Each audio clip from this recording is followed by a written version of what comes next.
আসসালামু আলাইকুম ভিউয়ার্স। আজকে আরেকটা আপনার নতুন জিনিস দেখাবো।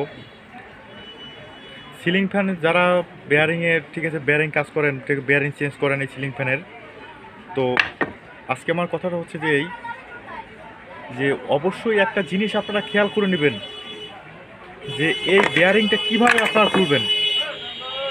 এই বেয়ারিংটা খুলতে দিয়ে দেখা যায় ঠিক আছে ফ্যানই শেষ করে ফেলে।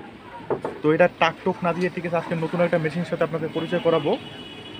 যে যে মেশিনটা হচ্ছে যে ঠিক আছে আপনারা এই মেশিনটা আপনারা যদি ব্যবহার করেন ঠিক আছে, ব্যবহার করে ঠিক আছে এই মেশিনটা যদি খুলেন তাহলে কিন্তু দেখা যায় ঠিক আছে এটা কিন্তু ভাঙে না, ফ্যানটা কিন্তু ভালো থাকে। আর অবশ্যই ঠিক আছে মেশিনটা হচ্ছে যে আপনাদের আমার মেশিনটা কিন্তু হচ্ছে এই মেশিনটাতে যদি আপনারা যে ঠিক আছে যদি ফ্যানটা খুলেন তো অবশ্যই দেখা যায় ঠিক আছে আপনাদের তারপরে আপনারা ঠিক আছে এটা এইভাবে সুন্দর করে ভিতরে লাগিয়ে নেবেন। তো আমি একা একা ভিডিও করি তো তার জন্য হচ্ছে না, তো আপনাদের দেখাচ্ছি আমি একটু খুলছে না কেন। তারপরে এটাকে এরকম করে নিয়ে নেবেন, এরকম করে নিয়ে ভিতরে ঢুকিয়ে নেবেন।